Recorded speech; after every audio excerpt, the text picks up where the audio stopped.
Less than 1% of people escape the condition for which we were born into.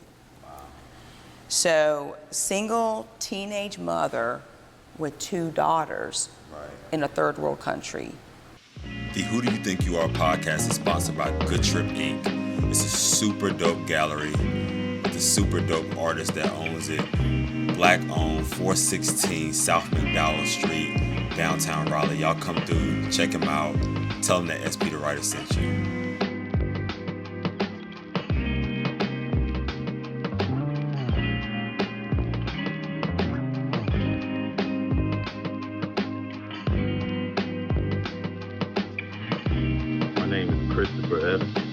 Owner of Good Trip Tattoo and Art.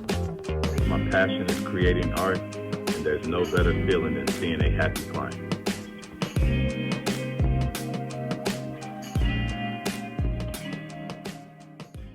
And so we're here, and we've already started.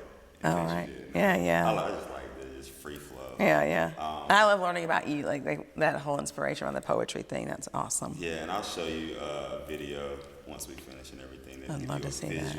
Yeah, what everything looks like. And so we kind of talked about it. I'm just a poet. So everyone, including myself, wants to know, who do you think you are? Nice. Wow. And that's the question. That is the question. That's where we go, right? Yeah. It's a wonderful question. And it's a question I ask of myself often. And I think it's something that changes over time. There's the core of who I am, which, everything from country music. I'm Dorothy's daughter. It's my grandmother's name. I have Dorothy tattooed. Oh yeah, that's my mom's name, right? So that's a very important part of who I am. I'm Dorothy's daughter. I'm sister to Susie, Caroline, and Della. Right? I'm a wife to Martin Evans. Right. So some people might say, oh, well, those might be roles, or that's who you are in those roles. But no, that really is who I am. Right. And it's that foundation of love and acceptance and kindness and care and consternation and frustration and all that goes with family and sisters and marriage that I feel have given me the place to truly blossom and grow. We've not had it that easy early on in life. So with a name like Dorothy, one might not immediately go to another country. But in fact, we were born in another country. We were born in Guyana, South America. Okay. My mother was born and raised in Guyana. Okay. And then very young in life, she had 2 daughters. So when I've done research around like resiliency,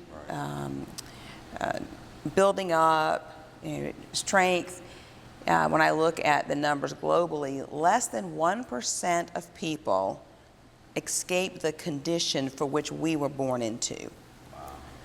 So, single teenage mother with 2 daughters in a third world country. You don't easily get out of that. Right? So for me to be sitting, Curtis, with you today, that's a miracle. Here, there are days I ask myself, who are you? So back to your question. My journey allows me to ask that so many times because I have shown up in some fabulous places and in some painful places. Right. And the juxtaposition of the 2 or 3 or 4, it's humbling. Right. Sometimes I just want to sit down and cry, and I do. And other times I'm just absolutely elated that I get to be me. And I do think that's a blessing. And so, just for the audience, your name is? I'm also Dorothy. I'm Dorothy Veronica Creech. So I do go by Veronica because my mom and I both were Dorothy Creech for a long time. And in fact, because it is my legal first name, and my mother has no middle name, she's Dorothy Creech. Okay. I'm Dorothy Veronica Creech. The bank, of all places, kept getting us mixed up. So I had like, Mama, we really got to get real clear about this. But when I was really younger, and a really unfortunate story, another person entered our lives and took me away from Dorothy and began calling me Veronica. Okay. And I love Veronica. It's a beautiful name. I feel like the name Veronica is more of a reflection, in fact, of myself than Dorothy, only given the American context of Dorothy and the history, and it's such a 1950s name, and Dorothy and Toto and Kansas, and that was fun growing up. Folks would say, "Where's Toto?" and you're not in Kansas anymore. And that, you can only hear that so many times, and it gets expected. But there's really not a lot of, Veronica is just a great name. And you don't hear a lot of Veronica. Right. I don't think I know any Veronicas other than you. One thing you said is that you ask yourself that question a lot. What are your answers to yourself when you ask yourself that question? That's great. It came to a point in my life that I needed to be a little more solid about who I am and what will define me in this lifetime. Legacy. Yeah, exactly. And I was around probably 19 years old, 19, 20, and I realized, we had a hard journey through school. My mom did not finish an education of any sort, what would be equal to about third grade here. But when she came to America, she actually did get her GED. Okay. So that was very important to her to have some reflection of accomplishment educationally that said something in America. And at the time, GED was acceptable. So she did get her GED. But when I graduated high school, all I wanted to do was work. So when I was in high school, so public school in North Carolina in the 90s, you were either college track or vocational track, right? So you had to get you prepared for something. I chose vocational, and no one talked to me about college. I knew other kids that didn't look like me, they were over in that college track, but I assumed or figured or thought they had money or they had something that was going to get them there, and I didn't even know, I couldn't even have that conversation. So I was vocational, and I got to work while I was in high school and truly help the household, help out. So I graduated high school, I learned secretarial skills, I was a secretary here and there, and I was a secretary. I'm trying to think where I was before I went to a factory. I ended up in a factory, and I was trying to remember what I think I was a secretary at a furniture company. And it was a really weird and hostile work environment. People were angry, and the furniture industry was crashing. It was a lot to be angry about that I didn't even really understand. But, because High Point, Thomasville, that whole industry moved to China, right? It was bad. So I was a secretary in a really small, probably boutique, what we'd call boutique firm today, but a family-owned firm. Everybody was angry and mad, and I just didn't understand what was going on. And there was an opening at a factory near Reedsville, and I applied, and because I knew computers were just coming on the scene when it came to inventory, taking inventory in parts departments. And what year are we in? Let's see, that would have been 90, 91. Okay. Yeah, I graduated high school in 86. I worked a series of just odd jobs, secretarial and other administrative, and then I really wanted to make real money, and this factory was paying more than anything else. I was the first woman on the floor, and I was the only minority on the floor, and I worked in the stock room creating a spreadsheet of the parts and making an inventory of the parts. So when the fellas would push their cart up to collect the parts to go make what they're going to make, they would come to the stock room, and I would literally charge out 2 screws and 4 flywheels and the casings and housings. And I've worked at factories. I worked at mowing before. Oh, really?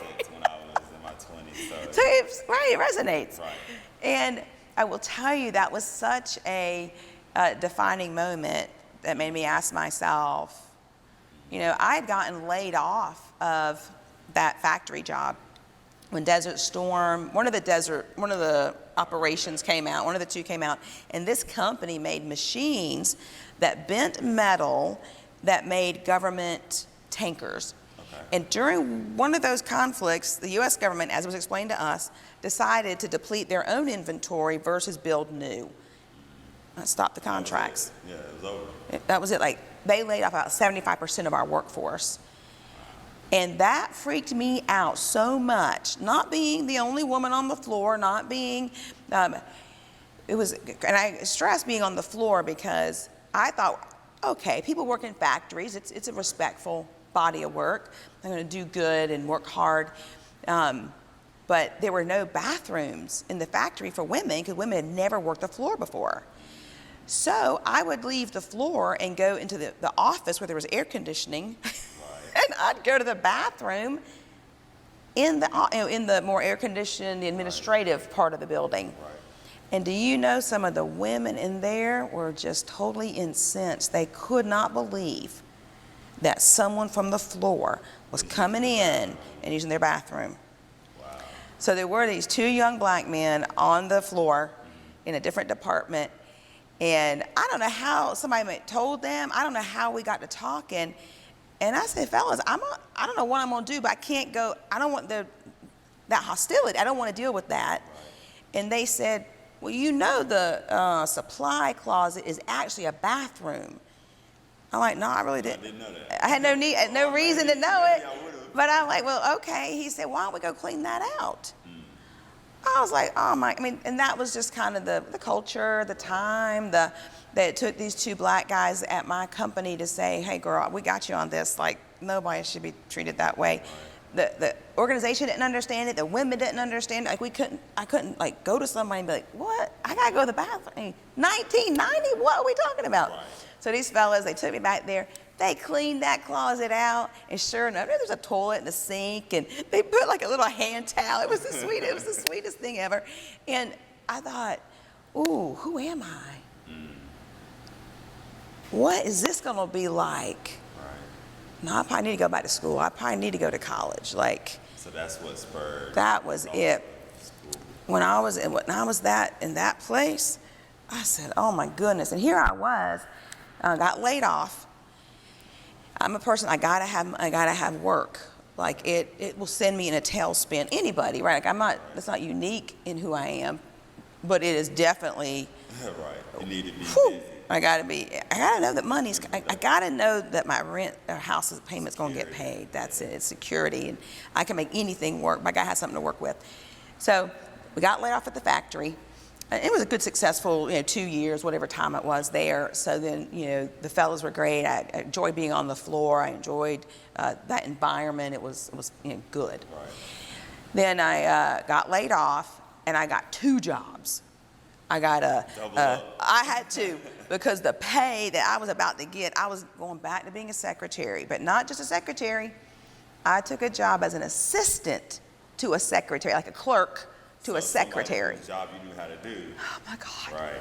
Just to get back to work. Yeah. So I became a clerk in a North Carolina Department of Transportation maintenance camp in Wentworth, North Carolina. Never heard of Wentworth. I know a lot of small towns because I'm from one, but I've never heard of Wentworth. Rockingham County, outside of Reedsville. Jesus, I know. Okay, I know. Right, Reedsville. is an absolute crossroads, but it is where Rockingham County Community College is. So the community college for the county is in Wentworth, and I am on a maintenance camp, and my job is to charge out gas for people who come through from Raleigh and other places who need to stop and get gas at for their state vehicle. And so I began to meet people from all over the state. Okay. And then like my eyes started getting open again. Like, you really got to think about movement, doing something. And this wonderful fellow was an engineer in Raleigh. His name was O.T. Ottawa. O.T. Ottawa. And he would come through and get his gas, and he said, what is your degree in? Right. I was so embarrassed. I was like, don't talk. He's an engineer. He's from Raleigh. Like, why are you talking to me like this? And but he was very sincere. And I said, yeah, no, I don't. I finished high school, and I've had a couple jobs. And he said, and this is how I knew the community. I did not know the community college was across the street. Never dawned on me. I go to work every day and turn into the camp, just turn into the maintenance camp.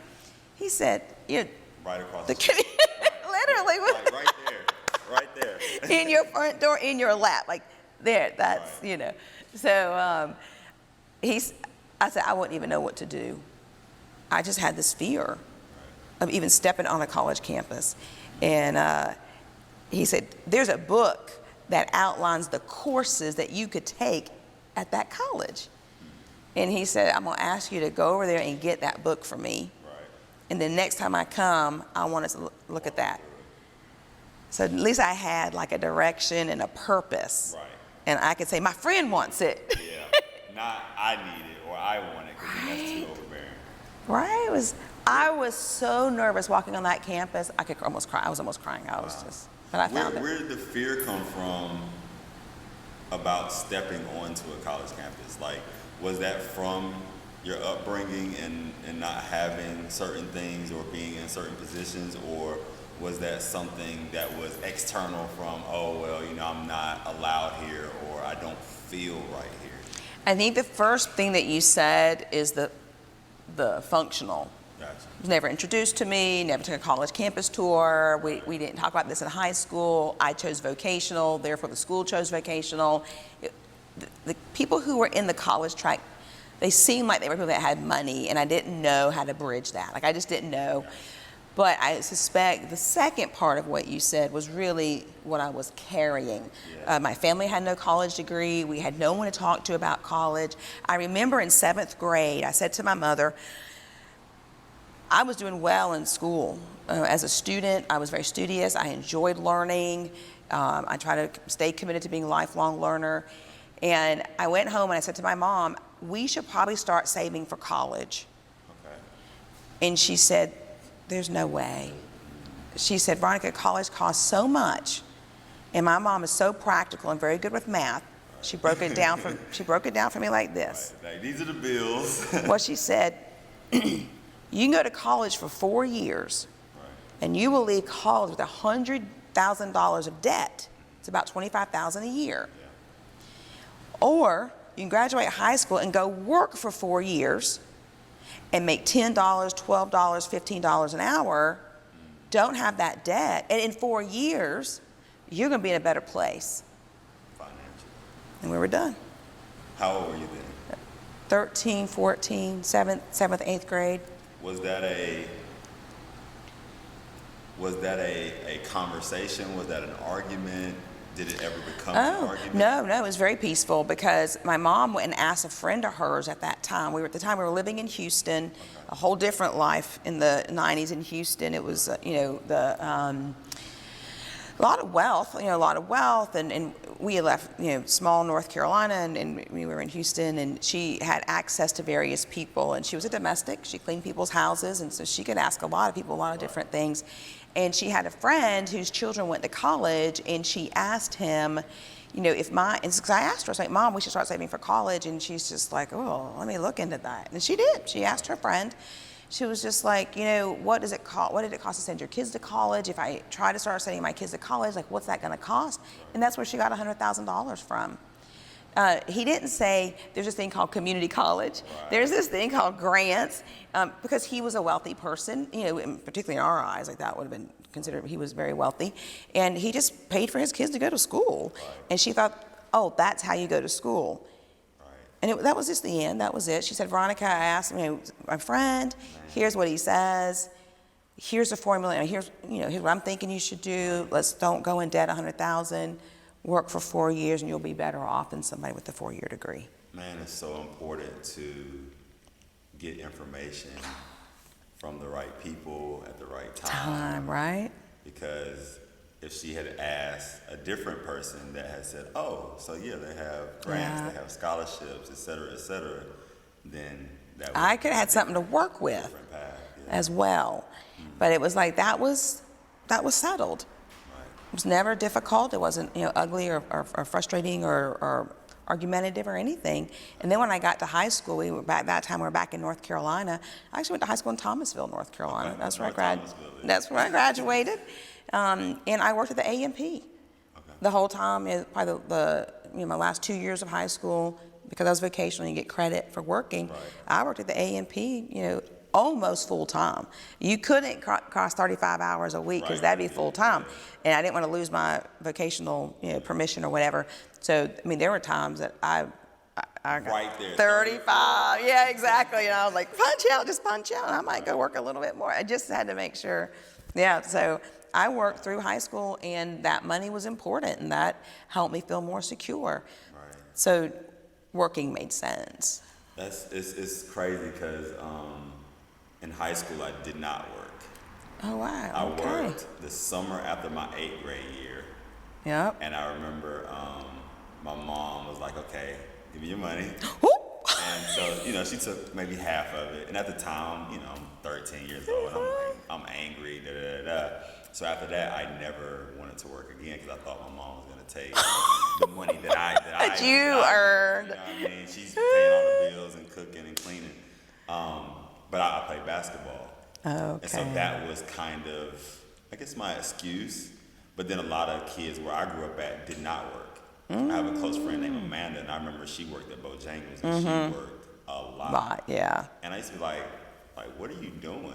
Like, you're a cheerleader, you run track, you do all these other things, And you're still working. working. Wow. And I remember she always said, I want to be able to pay for my own car when I get ready to go to college, so my mom doesn't have to. Oh, see, set a goal. She set a goal. Right. She had a vision. Right, and I didn't understand it, and so listening to you, I'm like, man, the exposure to certain things, or just certain situations that your life puts you in, where your mindset is completely different, because I didn't have those types of issues, to where it made me think further down the line until I got further down the line. And then you're like, oh, this is what that looks like. Okay, Right. yeah. So that's interesting, because now I'm wondering, and I'm always kind of trying to put myself in whoever I'm speaking with shoes. Nice. And I'm like, if I had that mindset then, Yeah. what would I be doing? How fast would I have went? Versus being like, just playing basketball, Coasting along. talking to girls, and playing video games until to my mid 20s, for real. Yeah, it was crazy. It's just wild, but I'm always wondering, how those paths just take those slight turns based off of who people are. Yeah. And the access we have to other people. Because I will say, because of OT, I did go get that book.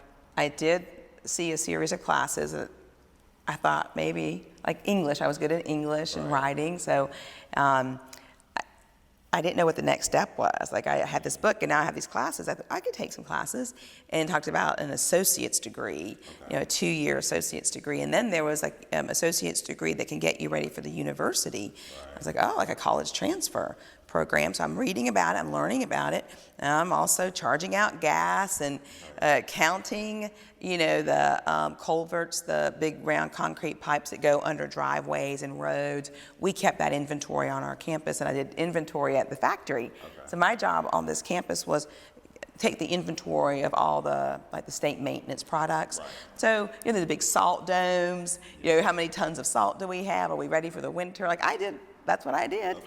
And then I read the book, and it talked about a career counselor. And I'm like, I need to make an appointment with a career counselor. And I remembered her name for the longest time. Jane Norwood, I believe, Jane Norwood was the career counselor at Rockingham Community College. That was so welcoming and so nice to me. And that just changed everything. That path was like somebody, I had a navigator, and I had a trusted person that could help me with that.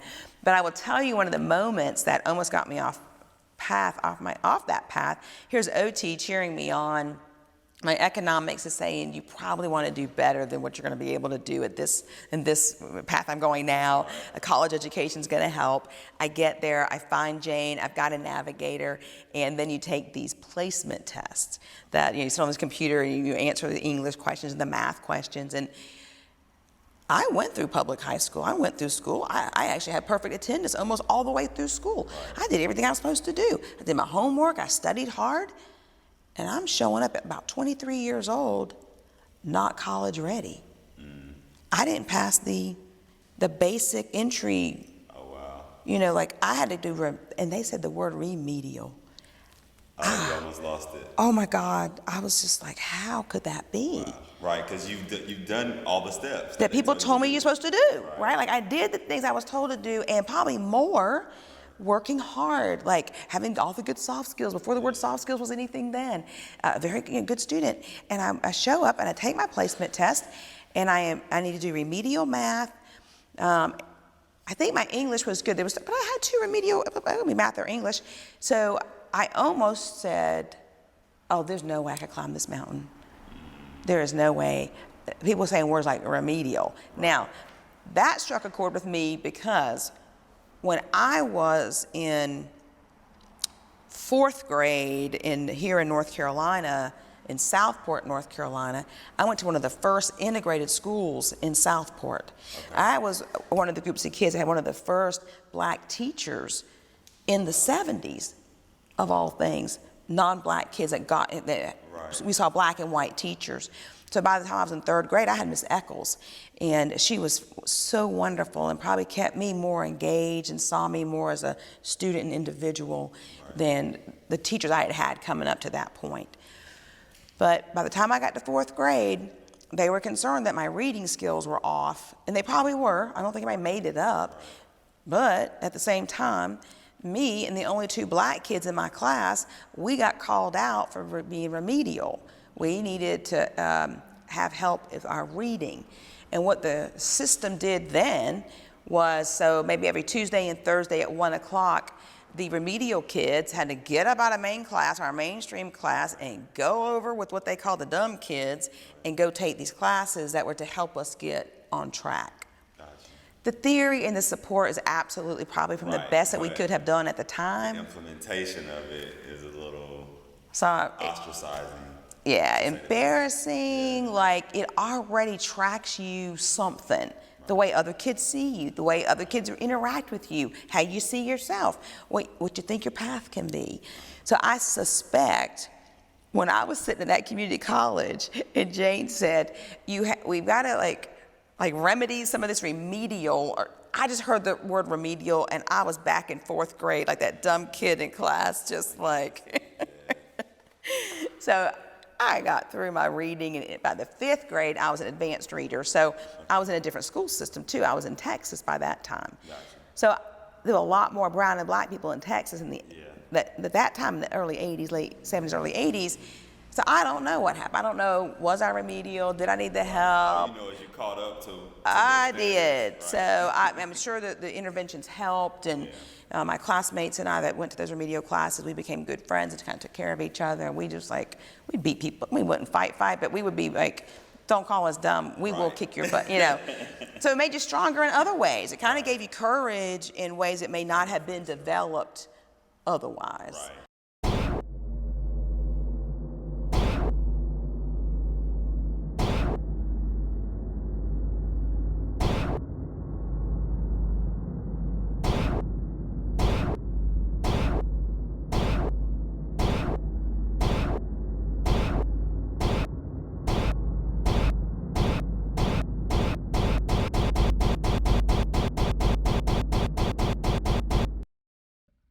SP the Writer.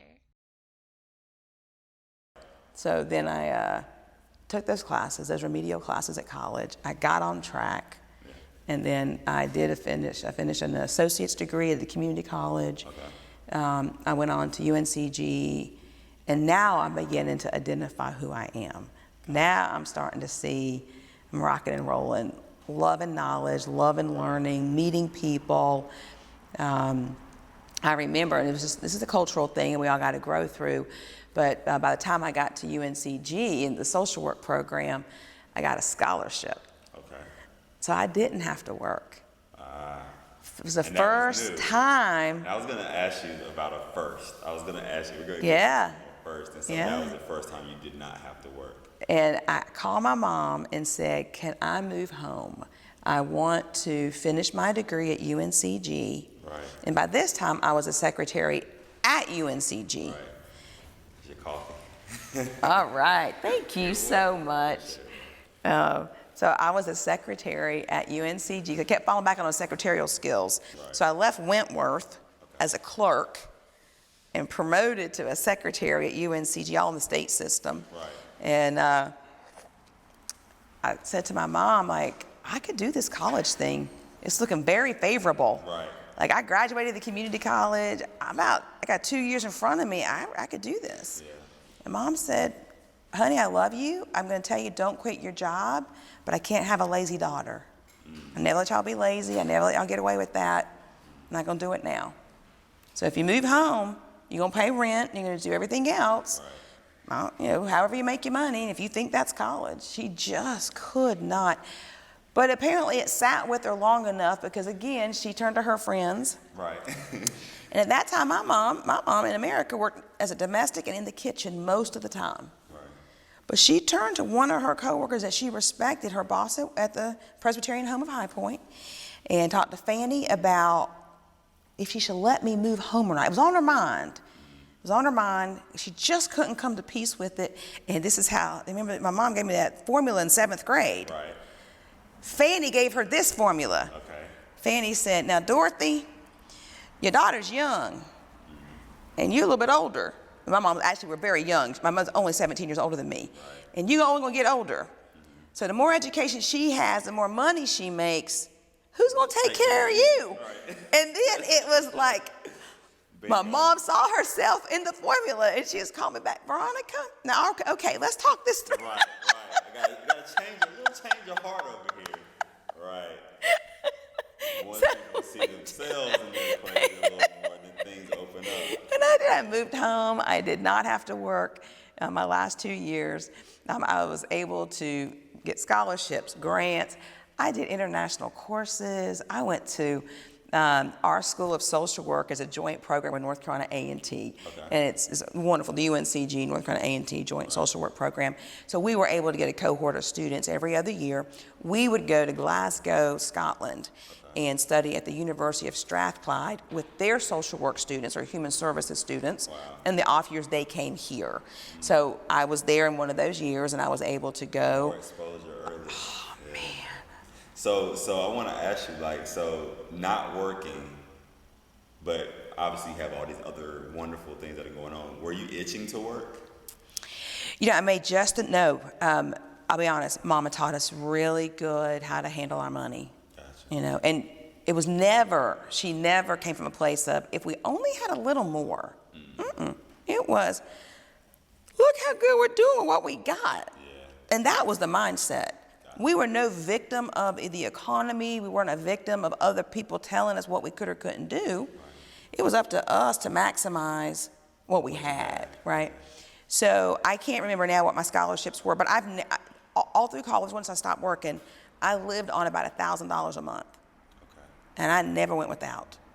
Food, entertainment, friendships, mobility. I did go into debt later on for college because I had an opportunity to study at Oxford for an extended summer, and that was expensive. Yeah. So most of my college debt was around additional opportunities and exposure. Right. So I've studied. I went to Japan and studied during the Christmas break, a holiday break when I was at Chapel Hill. I was able to study. Taking all the opportunities. I did everything. Once I got my 4-year degree and I did that one international class, It was on. The bug was on. I was just like anywhere I could go. And then I went on and got a second master. So I finished at UNCG. I told my mentor professor, he said, Veronica, while you're in the path, you need to go on and get your master's, in social work particularly. Right. If you're going to be in leadership and management, you need your master's. And I said, well, I'm only going to go to Chapel Hill. He's like, well, no, I graduated from New York. I can help you get a program in New York. There's a strong program. There's a strong program in Pennsylvania. I said, no, I'm applying to Chapel Hill. And if I don't get in, then I'll apply again, but I'll go on to work. Because then I was getting a little nervous, like, I'm taking on some debt here, and I probably should go ahead and get to work and pay that off. And I applied to Chapel Hill. Why Chapel Hill? They had one of the top social work programs in the country, and in my heart, I didn't want to be that far from my mama. Even grown at what, 24, 25, no, 26. Right. But Mom had a long haul going with me through college. Like, she was seeing things differently, and she was seeing me be different. And talking about first, I mean, Mama's got 4 girls. 3 of the 4 of us have graduated high school.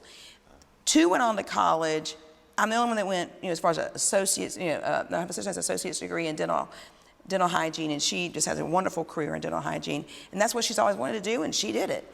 Right. I kept wanting to go on, so I got, my bachelor's degree. I got a master's in social work at Chapel Hill. I worked 2 years, and then I realized the policy implications. So social work is a really practitioner, let's get her done kind of mindset. Right.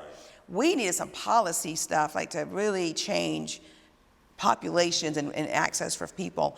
So I went on and got an MPA at St. Louis University, and that's where I was able to study at Oxford for a summer. Gotcha. So I just kept going with for 10 years straight, college, some balance of college and work and income and. Wow, that's a lot more school than I remember I wanted to be a lawyer in high school, and I was like, okay, so about 7, 8 years ago, I was like, yeah, I'm good. Yeah. I'm not built for that type of life. Yeah. Wow, so just from a educational standpoint, like, was it easy for you in college to get through those courses? Because I know, like, Eric Thomas, big motivational speaker, I think he's #1 in the world still. He got his GED, dropped out of high school, got his GED, and then it took him 12 years to get a 4-year degree. Oh gosh, yeah. And then he went on to get his master's, and then got his PhD later on in life. But was it because he hates school? And obviously you had a reason for why you wanted to go to school. Yeah. So was school easy for you? And then in the social realm of it, was that easy as well, or was that kind of fickle? So the part that was interesting is when I was even at UNCG, because I entered at 25 years old, you're kind of old among students at that time. Like, you're kind of like their people's big sister or their aunt, or right. They're coming right out of high school, and they're just So I was a non-traditional student, a little bit older, but I didn't care. I could close all that out. I was so focused. I loved the structure. Once I had my course curriculum, once I had my agenda, like what I was going to do for the semester, I built everything around that, and my classes were always first. There was no compromise. Even dating. Right. No, like if I had a study group on a Friday night, that's what I was doing. That was there's no concert, there's no movies. No. Yeah. And it was not a sacrifice. Yeah, so just locked in. It was Did you have a lot of your friends or other students around you like that as well, or? A small group. I did. There were a couple of other non-traditional students, a little bit older as well. We tended to hang together, and it was like folks like second career or trying to do something different. And we became good friends in a short period of time, and we would study together, or hanging out might be after study group. We went and grabbed a bite to eat or something. So, we had a little bit of money, enough just to, have that little entertainment, but not so much money that we need to go be wild and be on out there. And, that part was actually kind of easy. It just gave me structure that I had actually not had growing up or in my life. And it was very welcomed for me, and I really enjoyed it. By the time I finished my master's degree at Chapel Hill, we could do an MSW JD joint degree and be a social worker and attorney, and I was tempted, but I did hear how much time that was going to take, and then I was like, oh yeah, no, I'm good. I'm gonna go ahead and get this MSW. I'm gonna go ahead and get on back out there and work and pay some bills off and get some debt down. And I just moved from the college life. I feel like I was probably more successful in college because the culture is so much more open to discourse and discovery. And I'll be honest, one of the things that hit me outside of the college life, and even to this day, I'll admit it, running up against people in places that do not welcome discourse. They take somebody questioning a process or a system as challenge, insult, or disrespect. And it gets me in trouble sometimes. Yeah, right. Yeah. Because you're supposed to question. See, people say that. Right, but then. Right, then when you test them waters. Yeah, especially if they're in a certain position. Oh, or industry or sector. And some sectors are known to be more closed and rigid than others. Right. But even in corporate America or even in nonprofit, systems get built for a reason the way that they're there. And if there's any threat to the system, like a new innovation or disruption, how people handle disruption/innovation, really sets the course for your culture. And if somebody's afraid of a disruption or a disruptor, they're already on the lookout for someone who's a little outside the culture. Do you get along well with our culture? I think you're going to do well here. Right. All these code words. Then it's a whole different ballgame of how you're treated from the very outset. Yeah. Absolutely. I have not figured out that formula.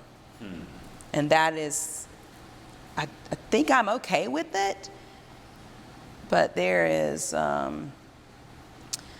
last name Moyo, M-O-Y-O, an economist out of Africa. Just listened to a podcast with her yesterday, and I'm losing her first name. And a friend of mine texted me and was like, you need to listen to this. And she's talking about like the role of corporate boards, and she could not be who she is and have the discourse that led Bill Gates to push back on her own statements and discovery if she was afraid, or in a culture that said, through my economic learning, my economic training, and where I am in the world, I see the world this way. And to have someone like Bill Gates push back on that, and she met with him and they talked, and they may disagree, but that's the kind of leadership that I think every organization and institution needs to look at and say, is white man billionaire, is black woman out of Africa really breaking it down for us economically? This is okay. Not okay, it's demanded, it's necessary. And then I find myself in local systems that are just like, we good, yeah. So that's probably the most disheartening piece of my journey post-college. Because in college, they tell you question everything. Like they make it, agreeable, permissible, permissible, welcome, yeah. Wow. So, because it seems like you say you're kind of at peace with that. You haven't figured out that formula, but you think you're okay with it. Do you think you'll ever not be okay with it? Yeah. So, I entered my 5th decade last year during COVID. I was I had my 50th during COVID. And I will say, I've earned my place in this decade, and I am proud to sit here, both physically with you and where I am in my life. And I have had some sense of something coming over me lately, like, no, go ahead and push. Say it. Right. Now, I will tell you, I'm working with an executive coach right now. You have to take these like assessments, the 360, right? And they talk to everybody. They talk to your boss, your direct reports, your friends, your families, right? She probably knows more about me than I know about myself, quite honestly. And what the assessment came back with is you a strong leader, and in the areas you could do better, one is empathy. I've been telling everybody this. People kind of like, do you really want to be saying that? Absolutely. Right. I have told that to friends and people that I trust to help me digest that and unpack that. What would that mean? Someone is as caring and present and resourceful and available to show up with a little bit of low empathy. It wasn't like you ain't got none. It's just like just lower than what a true leader would have. Right. Of course, I'm questioning the whole system and the whole assessment, but let's keep moving. I want to be better at being more empathetic in the moment. Okay. And I think empathy is something that does develop over time. And when you have the luxury to stop and be empathetic, that's wonderful. Yeah. But some people have come up in a background where everything was stopping a crisis. Yeah. I ain't gonna sit and say, I'm really sorry your tummy's not feeling well. I'm gonna ask you, you need to go to the hospital? Right. We need to get you something? Right, because there's a remedy to a lot right? of things. Yeah. Now, people talk about the way men and women communicate. Men want to get things done, and women want to talk through process. That's a big simplification. But I do fall in that camp. Let's get stuff done, and if something's wrong or broken, how do we fix it and get it right? So I do believe some of like my own mindset and how I come to a problem. Now, people love me on their team when it's about fixing a problem. Right. Let's put that empathy right over there. Let's get this thing thing done, right? I'm not afraid of those things. I've said this time and again, I actually experience fear very low. Like, I'll experience it and I'll acknowledge it. Right. But I'm ready to go. I will never experience that fear again that held me off of a community college campus. That was a deep emotional, that was deep you don't belong there. You ain't earned that. It was rooted. Right? Yeah. No, that's gone. And I'm good with that. Yeah. I'm going to walk in any house, any building. I'm going to walk in anywhere that I need to go to get stuff done. Right. But I need to balance that with, I guess, a little more empathy for the people who are already there, because questioning could seem disrespectful to history. And I don't want to disrespect anybody's history. Yeah. But we got to ask ourselves, how are we still today in a place, in a culture, where a large percent of people are not being treated fairly? Right. I ain't saying equally. Right. Fairly. So I'm going to be okay with not figuring out if I'm going to make somebody happy, Right. but I'm going to try my best to not piss people off before they even know me. And I got to balance that somehow. And that is somewhere in there, some life lesson I got to get better at. Right. I know. Are you familiar with Gary Vee? I don't think so. So Gary Vee is this guy from New Jersey. He runs a huge marketing firm. He had Super Bowl commercials. Oh, nice. Okay. But he's become like this very big brand of himself, social media wise. So he's a marketing guy, but he has like 8 million followers on Instagram. Wow. He's invested in Tumblr, Twitter, Uber, all this stuff. So anyway, he talks about empathy a lot. And what made me really think of him even more is when you said that you didn't want to piss people off before they got to know you. He's very brash, he's very Northeastern, he curses a lot. And he says what he says. Mm-hmm. But a lot of people, he talks about how over the last few years, he's kind of watched how people are turned off by him before they actually get to know who he is. And so he's trying to kind of curtail that in a sense so that people do get to know who he is outside of the shell that they feel like he has, so that he can reach more people. Yeah, that's just so fair. I'm glad you shared that with me. I'm going to look him up because I have a lot to say. I know I still have a lot more to do. Right. And I'm going to have to continue to learn how to do it in a way that can be heard, even if it's to your poetry, right? It's not coming from you, but you set it up in a way that people hear it and feel it. So I'm going to take a lesson from that also. Is it writing? Is it, how is the message delivered? By whom, is the message delivered? I don't have to be the delivery person all the time. I've just sat in so many meetings and around so many tables. So the good news, I'm in the meetings and I'm around the table, right? That used to be how do you even get in, right? So I do feel confident that I've done so much that our society says you're supposed to do to look like me and show up like me and be at this table. Right. All right, so progress. Right. But I've sat around so many tables where what's being said is intuitively it's wrong, it's off base, it's the easy, it's off center. And other people around the table who have more experience and maybe more wisdom, maybe not, aren't saying anything. Co-signing with their silence. Yes, co-signing with their silence, absolutely. And then I have to sit right there at that moment and say, is this for you to lift up? Is this? And that's the struggle. Absolute struggle. Absolute struggle. And man, I got so many examples of that Eats away. It does. So is the struggle more because you're a leader and you're like, I need to lead this? Or is it more of a internal thing with just who you are as a human being? Because you deal with social work and economics and things of that nature.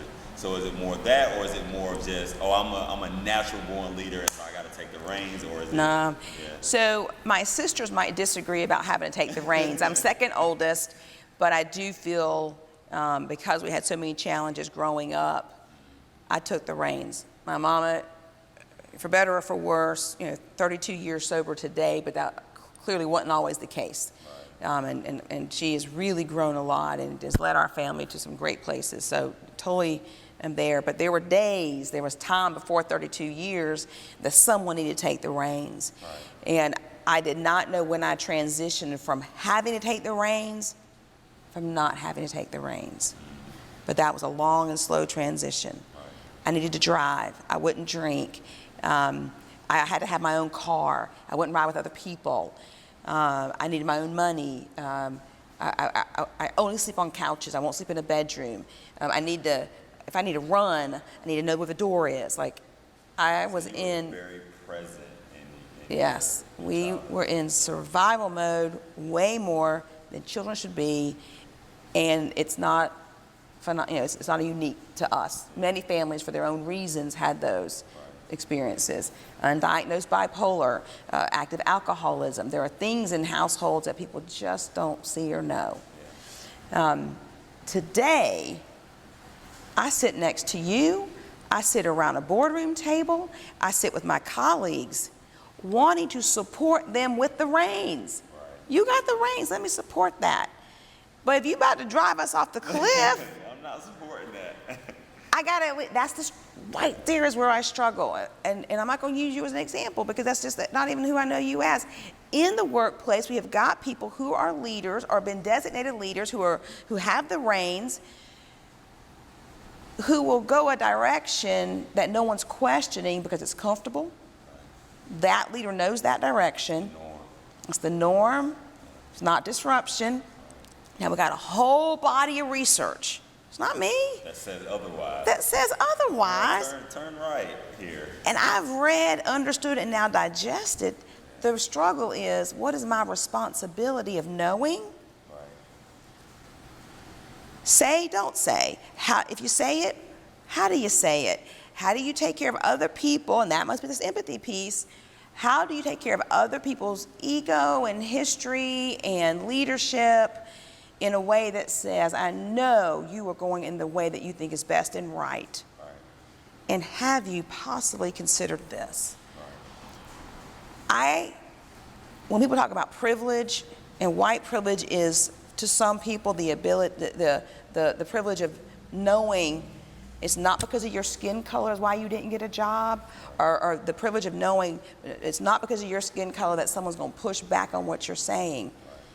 A part of my struggle is, can you, leader, hear this from me? Right. Or do I have to tell this person to then say it out loud? Right. And I have had that happen so many times that it's come from my mouth to the commons, the shared space, either shut down, dismiss, interpret as insult, no respect for history. Yet two people down that look very different than me is going to say the same thing in a little bit different words, and now we're going to think about that. So what happens for you in those moments? After that happens, instance, let's just say whatever example happens, and they said that, and then things start kind of getting talked about a little bit and thought about a little bit. Like, obviously there's some mental ping pong for you, maybe some anger, things of that nature, but then like physically, like what happens at that point for you? If I see the person who has said similar to or what I've said, if I think they're an ally, and I think a lot of times our white colleagues often ask, how can we help our brown and black co-workers? Men often ask, how do we help women through some of these like glass ceiling moments and things like that? If it's someone who has said something that I believe is a true ally, I'll talk to them. And I'll be like, I really appreciate what you said. Did it in any way resonate with what I had said earlier? Right. People one-on-one will be very honest. And a lot of times folks will say, well, you said it, but it didn't get any traction. So I waited, and I said it in a different way. And I'm like, that's all I ask for in an ally. One step further could be bring that thought person with you to say something like, as Veronica said earlier, let's build on that, blah, blah, blah, and put you on it. Right. But the moment you see the group goes in your direction because you're the one saying it, right, that is the disconnect. That is the place that you walk away and think, oh, I really wish I could help, minorities and women in the workplace. but you just, you observe this interaction, but it feels so good to be the one that's got the good idea. Hey, Joe, we love that idea. Let's go with that. Now, Joe's got a moment. Right. He has a choice to make. Right then. And it could feel so good. Joe gonna be like, yeah. Thank you, I'm good. Right. Or Joe can say, yeah, I'm inspired by some words I heard earlier. Or, economic development, that body of work with, I don't know, affordable housing or with transportation, with any other discipline. Right. That's another challenge. People taking their disciplines, there's another diversity we hear right now in the workplace, the diversity of disciplines. We've been in silos for so long.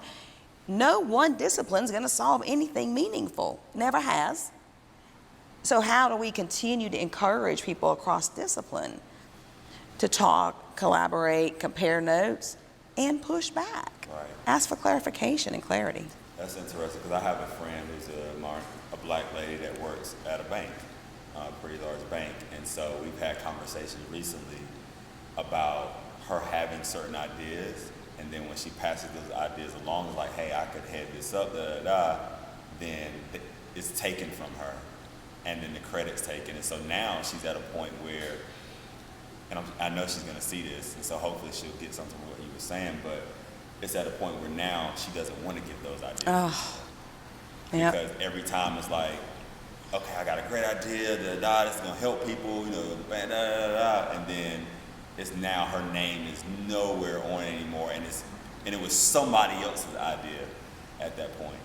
And so I think what you said was very important, where people can take that small little millisecond where they can transform it from, oh yeah, it's my idea, to I co-sign this idea that this person had, whether it's a black person, whether it's a female, whether it's a male, like it doesn't matter where it's coming from, but that it wasn't yours. Yeah. And don't own it as if it was. Yep. Wow. Yep. Man. I hope she will consider keep sharing the ideas. Why do you say that? It's gonna, if there are ideas that she sees that can make the commons better, that can make the culture better, that can make progress, I have to believe when you give away those ideas in every good intention, it's going to come back. It's going to come back. But the more we hoard or hang on to those good ideas out of fear and concern that we're not going to get, that the credit's not going to come back to us, we actually rob the very people that are going to benefit from that good idea. Now that's tough. I see where she is. I feel her on that. Because then there's regret later. Now, maybe she could share her ideas with someone who does have the ability to co-sign, that has the thoughtfulness, and maybe she thought she was. That's tough. I got a good friend in the banking industry, and man, to hear the inside of banking, that's just been eye-opening. Like just some of the cultural challenges that our bank colleagues are going through. Wow, I had no idea. I know she was telling me that her bank that she works for has really been good, though, in a lot of ways. Good. During these times, to make sure that people are being heard in most cases. So that that isolated incidents, but for the most part, she's like, our bank is. That's good. On what's going on. So glad to hear that. That's pretty good. Yeah.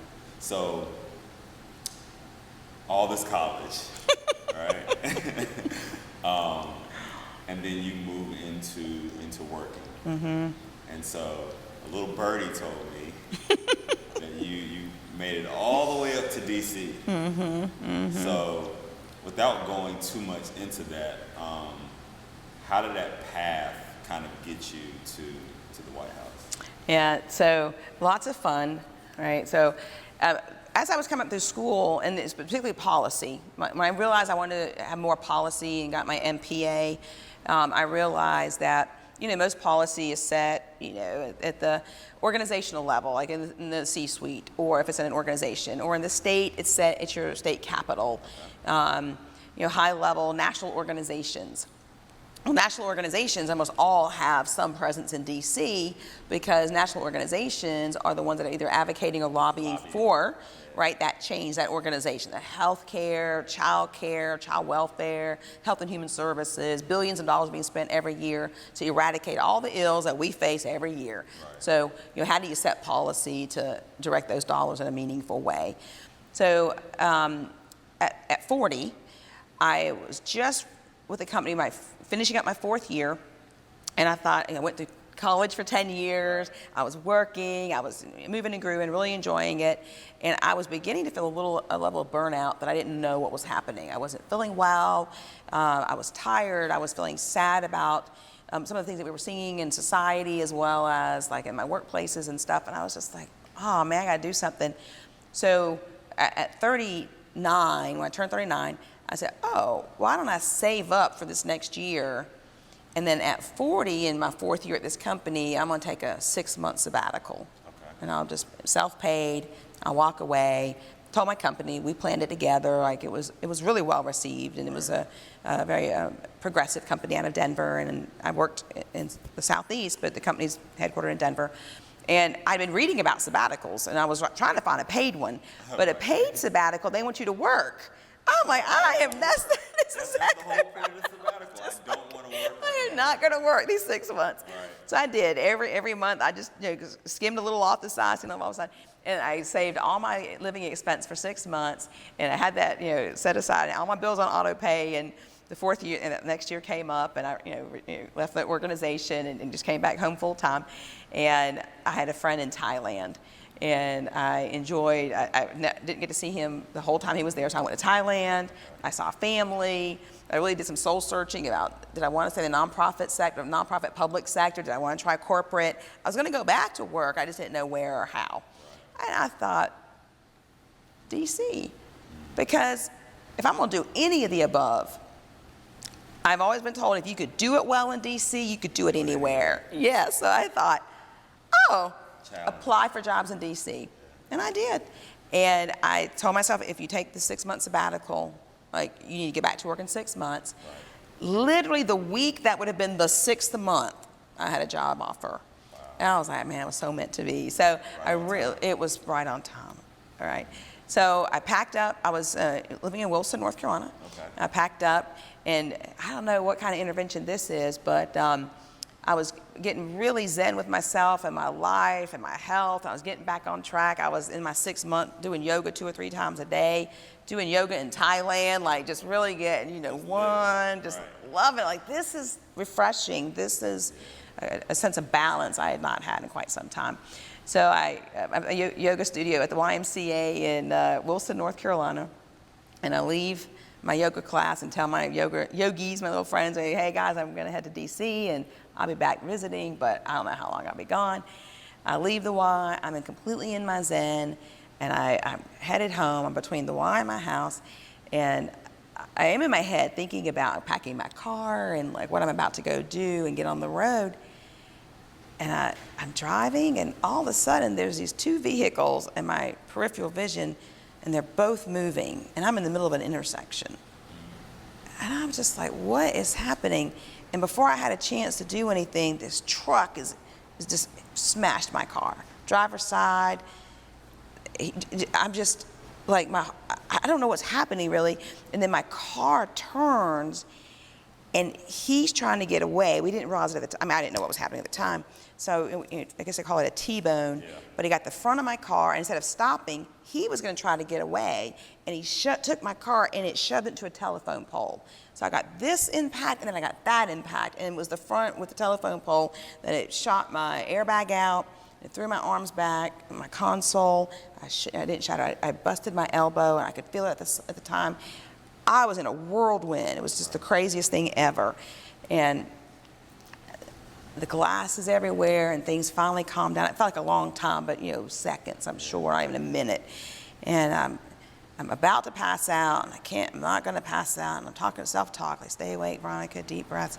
But when the airbag went out, I took a deep breath, I was like, and that powder got in my throat, and now I can't breathe, and I'm like, And I'm like, this is over. Like, I never thought I was gonna die. Like, that never crossed my mind. I would never give it that. That is not happening right now. Right. But everything that should have pointed to that, like, I couldn't feel my legs, my arm is hurting, I can't breathe, I'm about to pass out. And it was almost like the pinnacle of my sabbatical. It's really kind of interesting because at that moment, probably the first time in my 41, by that time, maybe 40, 41 years, I laid back.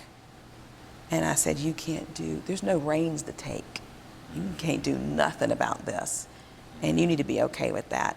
And I literally laid back. Now, I wasn't out. I never did go out. Now, I'm still awake, and I'm watching, and I'm looking through my busted up windshield, and I see the guy who hit me setting the narrative. He's pointing at the light, and he's pointing at me. He don't know if I'm alive or dead. And he's looking through there.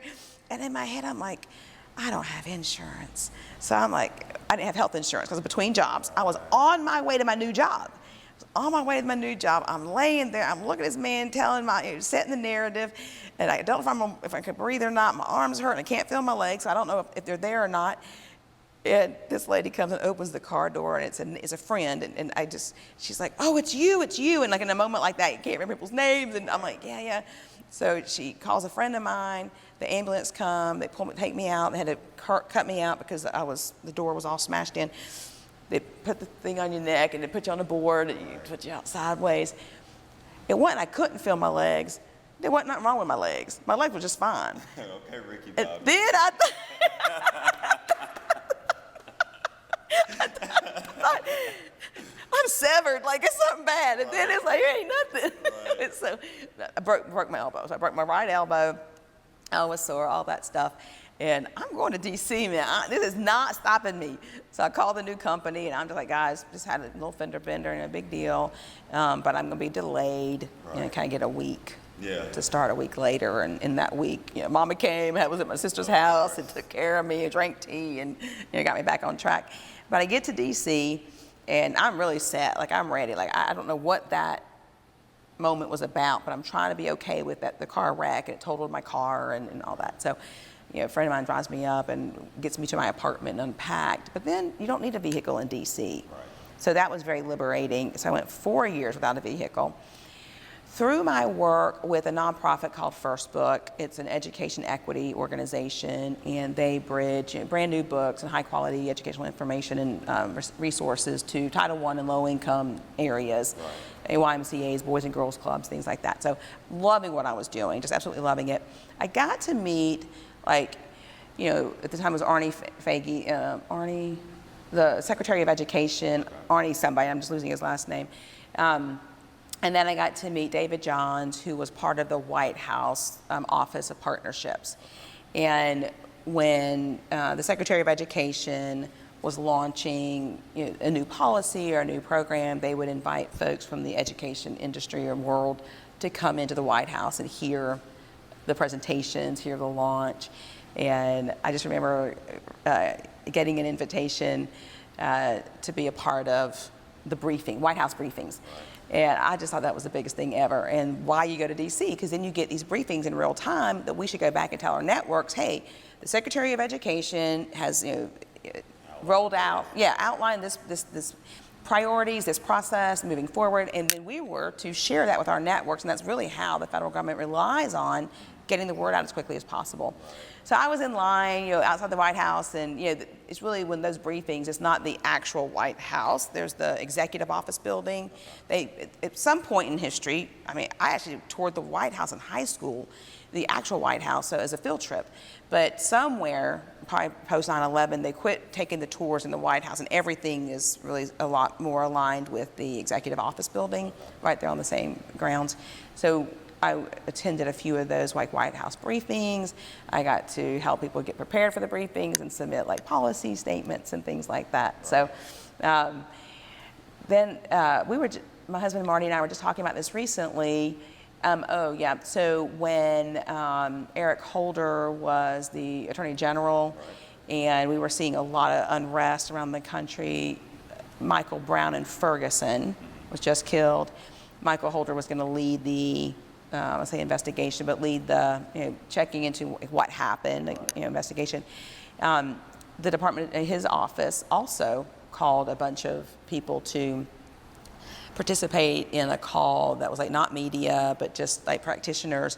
And my husband and I were in the car, and like I look at my phone and it says like the White House or the White House or something about like, and I showed him like this can't be, and it was a recording, but it was a recording saying, you're invited to attend this briefing, and it was so high emotions in our country at the time that Attorney General Holder was going to talk through what they were finding, what communities could do, how to help, our country move forward. So there were a couple of those moments that was in DC that were very DC moments. And so what did those moments like that, like when you look back on those, because they weren't, too long ago, like what do they mean in terms of your entire life to you?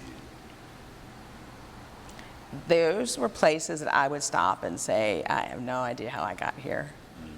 Like everything, I would have been a statistic, right? I wasn't reading by third grade. I was born where I was born in America. One of our biggest indicators of the school to prison pipeline is reading by third grade. I was in that remedial class. Thank goodness somebody caught it, and however that felt. But to be born where I was born, not reading by third grade, everything against what somebody would say, a researcher, right? On paper, the demographics that I showed up with would have just said, man, your trajectory is not looking good.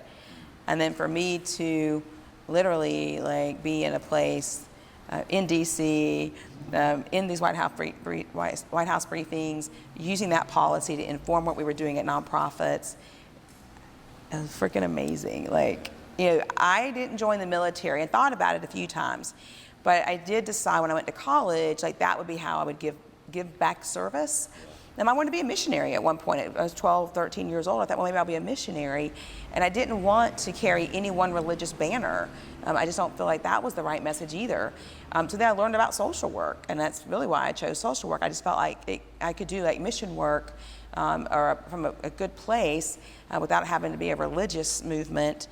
And it's just the way that I got to see the world and do different things, and I felt like it was my service to this country, even though it wasn't. People will say to veterans, and my husband's a veteran, they'll say thank you for your service, and that's absolutely warranted.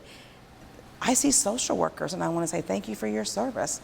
And with COVID, we're saying that to nurses and frontline people, right? If we approach our work from a place of service, I think we should acknowledge each other's service. So for me, being in Washington, being at those two nonprofits that I worked at in those 6.5 years, it was, and everything before, it truly was like the way I give back, or it was my service. And I'm very proud of that and very happy. And that's building something that I don't know what's on the horizon, but I can feel it's bubbling. Percolating. Yeah. So you talked about Marty, who, for the audience, Marty is actually here in the audience with us today at Good Trip 8. So with all this busyness going on in your life, how do you and Marty meet and connect to be one? Yeah, he's wonderful. If he wasn't, this wouldn't work, right? So we do both say we're both just a little crazy enough that it works really well, but we know that. So he's a real creative. He's a photographer. He does beautiful work. He's been tracking different projects over time. He's got an exhibit called Crossroads where he's been tracking the roadside memorials for years, more than 20 years. He just realized he has more than 1,000 pictures in his inventory for Crossroads across America. He's exhibited since we've been here. He's exhibited at UNC. He exhibited at a place at the table. Tar Heel Traveler found him somehow, like he did an episode there. And his ability and his creative side comes with a lot more flexibility and relax, and a persona and personality that I think counterbalance each other really well. And we have to call it that and claim it, because there could be times that he could be so relaxed about something, or I could be so worked up about something, it doesn't feel good. So we have to talk about it. So I love that we have created a space that we can be open and we can talk about things. But honestly, we met online. We were on the dating Many app. people do that. Exactly. And at first we were like, oh, it's a little embarrassing, but Why do we feel embarrassed? I have no idea. You're absolutely right. Well, so I shouldn't say we, because I've never felt embarrassed about meeting a girlfriend online. My ex-girlfriend we met on Tinder. And we didn't talk on Tinder too long. You know, a couple days, and it was like, you know what, let's meet. Catch up, sure. And then we forget that we met That online. background, right, Yeah. right. We were OkCupid, and people were like, oh, that's for like the 40 and older. Okay. Okay. We weren't like the young hip sites. Look, I laugh, but I've never been on OkCupid either, and I'm under 40, so I don't know, maybe some truth to that. We had fun. Like, we were both, well, one, we were both honest on our profiles. Right. So when we met, we looked like what we said we were going to look like. And we had yeah, no, exactly, right? Like all this new language came up with dating online. So we've just, Marty likes to talk and not idle chatter. Gotcha. He has really meaningful, thoughtful conversations, and he's moved by everything from being a veteran to homelessness to these roadside memorials. And, you know, some people would think about the memorials as really being thoughtful about the person that we lost, and that's absolutely part of the healing process. He's really concerned for and thoughtful about the people who are left behind, that are still left here. And he's gone to some people and reached out to them, sent them letters, wanting to interview them. And he has met some people and talked with them, you know, post-tragedy, to learn what that tragedy meant in their lives. And he realizes, I don't know if there's a number, but for every person lost, there's X number of people affected, co-workers, families, siblings, and he has done some work around what that's like for the people who are remaining. And I just find that very passionate, and for him to take that on, and he's been following the civic unrest from day one, and he's got some incredible photographs. And it is, you know, about your friend who might or might not give her good ideas at the workplace. Like, here's an interesting thing. He was on the streets in DC on January 6th, and he's got some incredible images from that time and throughout the unrest.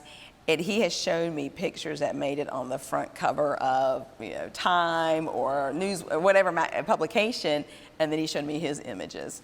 Right. And okay, I do love the man, but his images rock, and they're wonderful. And it's like, damn, like, you know, but it could. And, you know, how creatives build that bridge, how creatives get into that space, you know, and the work and the network and the money that it takes to get to that place.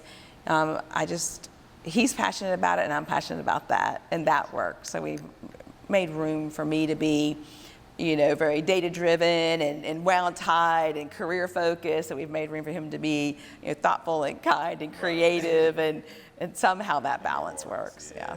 Thanks for asking. Oh, no problem. Yeah, Marty's good. I didn't know when I met you both not too long ago, a couple weeks ago. I didn't realize he was your husband. Okay. And because he was the only one there that was in a suit. Yeah. And I knew when I got invited to your home that it was Veronica's home. Oh, okay. And so I didn't know it was Veronica and Marty. So me and Marty were standing there talking by the refrigerator, and he's gushing over you. He's just, Veronica. And so I'm like, well, so what did you say about, you know, your project you were doing? He's like, yeah, but Veronica. Oh, man. Then I think he finally like, yeah, like, I was like, that's your wife? He was like, yeah, that's my wife. I'm like, okay, there we go. Gosh, it makes sense now. But that's good. I've always wondered, because I've never been married, never been engaged. Okay. I've had a few relationships, but nothing that got to the point to obviously put a ring on anything. And so I've always wondered, like, how that dynamic kind of comes together, especially now that I'm way busier in my life than I've ever been, and more productive too. Not just busy, but productive. And so I've always wondered how those people that have these passions for these things that are real wind up fitting time for relationships and love and commitment. I've always tried to put my finger on that. I want to say, who is is it Cokie Roberts? There's one of,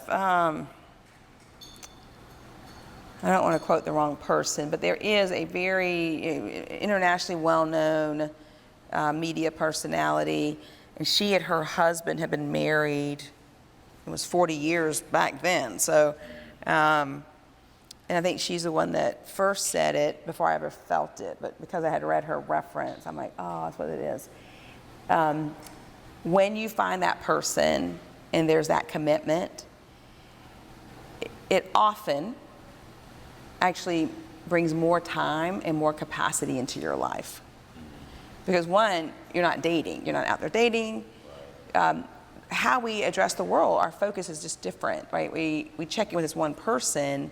How are you? How are you? How does my hair look today? Like your world of possibility, which we love, actually is the world of it narrows.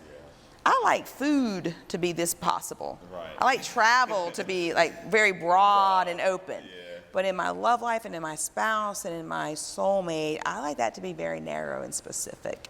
And that opened up a world of commitment, confidence, camaraderie, dependability.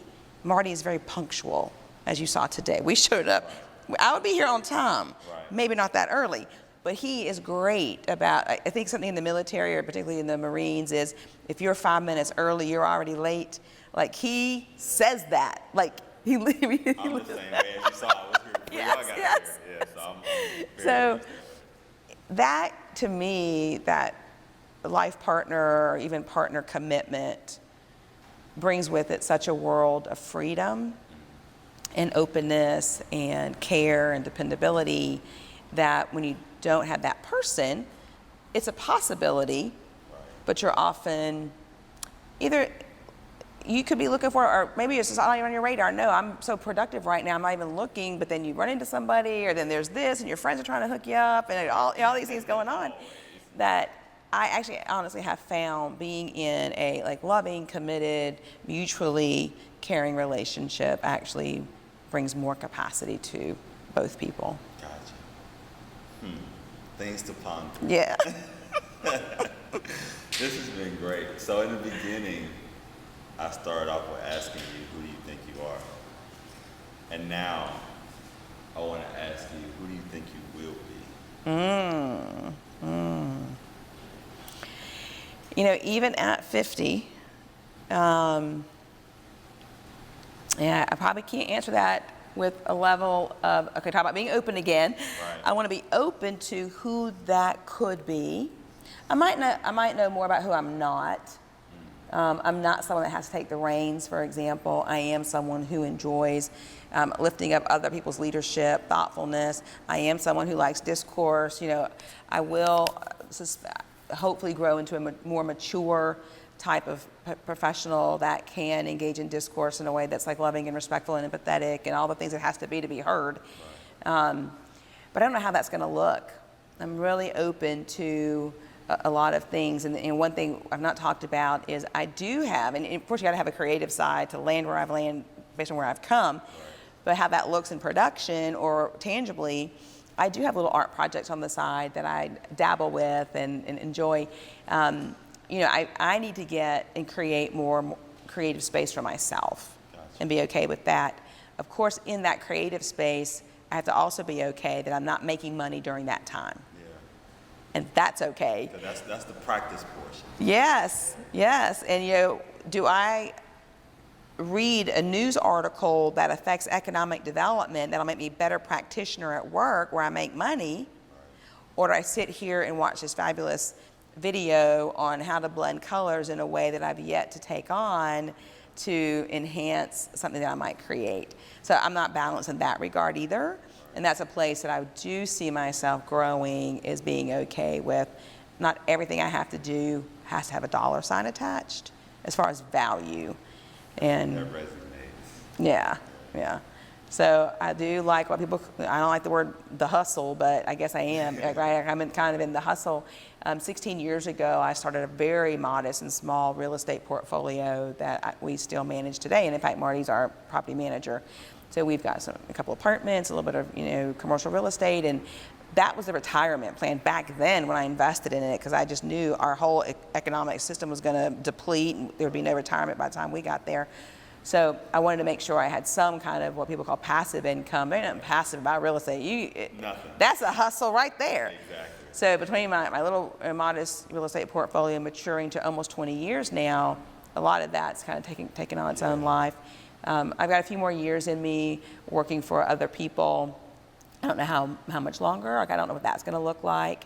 And then those together with a little bit more time for creativity will inform who I'm going to be, where I'm headed, like what's on the horizon. The one thing I do hope that I will continue to be committed to is just enjoying every step of the way. Like, I don't like to drink coffee that I don't like. I don't like to eat food. Like, I don't want the calories of food I'm not enjoying. Right. I'd rather pass on something that's just not delightful in lieu of doing something I really enjoy. Now, going to the gym, that's hard work, and I'll do it because it's good for my health. Right. So there are things you do just because it's good for you. But for the most part, I want everything that I do to be beautiful and fun and contributing and from a servant's heart, and making sure that I'm doing my part in collaboration with others to continue improving, whatever this thing is that we call life in the world, and Figuring out how to be humans, right? Yeah. And that's one of the main reasons I wanted to have this podcast, because I'm not an interviewer. I'm You're doing good. Thank you. You're doing really good. But I know I watch a lot of interviews and a lot of engaging things, and being able to listen to other human beings talk about why they are and how they are human beings is enlightening to me. It's interesting. Yeah. Thought-provoking. Yeah. And so I feel like a lot of other people feel the same way that I do, whether they say so or not. So I'm like, man, I want to be able to illuminate humans in a way that other humans can be like, I needed to hear that. Yeah. Person, or I needed to hear that. Yeah. I needed to see that. Yeah. And even just, this is several episodes in now that I've recorded, and I've already seen some things that have happened. I had one lady on, and one of the questions I asked her was, because she doesn't accept no for anything. And so that's propelled her in her life to where she's gotten to. And so one of my questions for her was, when did a no almost get you? And she was like, oh, like right now. And so she went into this whole spiel about a no that was stopping her at that particular moment, but that she said she wasn't going to let stop her. And she texted me maybe 4 days later and was like, that no turned into a yes. Oh, wow. And it's something that's very big for her career, very big for her life, so wow. Just seeing things like that transpire already gives me that mile marker, this is the right direction. I like your references like mile marker and cosine, and you got a really beautiful way of making a concept not simplistic in elementary, but simplistic in digesting and understanding. So I do appreciate your language. I appreciate that. So I appreciate you coming on. Absolutely. Getting up early on a Sunday morning. I needed to do it. I need to enjoy the whole day, and this is one way to do it. Get up early, man. It is. I'm not a morning person, but I was like, this is worth getting up for. So I really appreciate you Absolutely. Dropping in today and chatting. Thank you. Me. And that's it, y'all. I'll see y'all in the next go around on Who Do You Think You Are? Who do you think you are? That is awesome. That is awesome. Thank you Good. so much. That was Curtis, good. thank you. I really enjoyed the conversation. Yes, indeed.